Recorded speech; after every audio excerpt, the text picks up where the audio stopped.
This wasn't just a crime scene. No, it was far worse. Two innocent people, on their first date, had their lives destroyed, for reasons that still haunt a small farming community. What began as a hopeful connection ended in bloodshed, betrayal, and a mystery that would unravel in the most chilling way. Leslie Reeves and Chris Smith had just met. Chris, a 48-year-old musician and father, was well known in his small town for his love of music, banana trees, and giant pumpkins. Leslie, a divorced mother of two, was a vibrant Pilates instructor and self-defense advocate.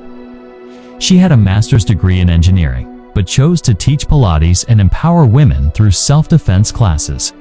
Their first date? A casual meetup at a bar in Farmersville, Illinois, on the night before Thanksgiving, November 24, 2021. By 10 p.m., Leslie texted her best friend, Nanette Steyer. "Everything's going okay." But moments later, second text sent chills down Nanette's spine. Asterisk was the last time anyone heard from Leslie alive. By morning, Nanette was frantic. No response to her texts. No answer to her calls. She drove 65 miles to Chris's home in Farmersville, her anxiety mounting with every mile. What she found would change her forever. Nanette arrived to find the back door broken, glass scattered across the floor. Inside, Chris lay motionless, bleeding from a gunshot wound to the head. Leslie was nowhere to be seen. Nanette's 911 call was a desperate plea for help. Asterisk there, and afoot. "I'm only Shirley." But the horror was just beginning.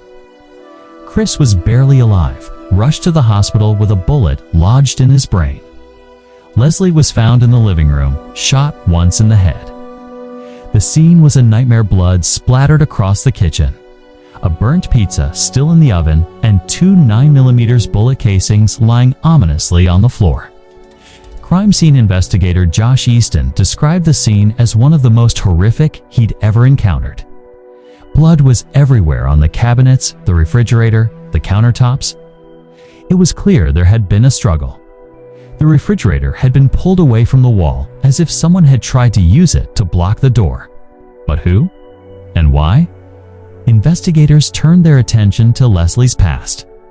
Friends revealed she had been terrified of her ex-boyfriend, Robert "Bobby" Tarr. Just weeks before her murder, Leslie had texted a friend. He could be killed.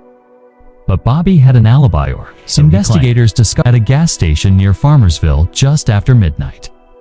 His phone records revealed searches for Chris Smith's Facebook profile and whether police could track his location using a VPN. The pieces were falling into place. Then, the smoking gun.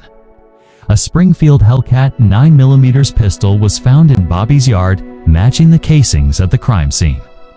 Leslie's DNA was on the gun, but Bobby claimed it was hers. Yet friends testified Leslie never owned such a weapon. The evidence was damning. In April 2024, Bobby Tarr was found guilty of first-degree murder and attempted murder. Sentenced to 85 years, he maintains his innocence. But for Leslie's friends and Chris's family, the verdict brought a measure of closure. Chris survived, but his life was forever changed. A bullet fragment remains in his brain, leaving him partially paralyzed. He remembers nothing of that night, not Leslie, not the shooting. "I wish to God I could remember something," he says. "But I remember nothing." Despite the tragedy, Chris is rebuilding his life. He's found love again and even proposed to his girlfriend, Michelle, on stage. Don't ever give up. He say, nitrogen matter how bad things are. Don't. Leslie Reeves' light may have been extinguished, but her legacy lives on. She was a devoted mother, a passionate advocate for women's rights, and a beacon of hope for those in abusive relationships. Her story is a stark reminder to all of us to be vigilant, to protect ourselves, and to never give up, no matter how dark the night.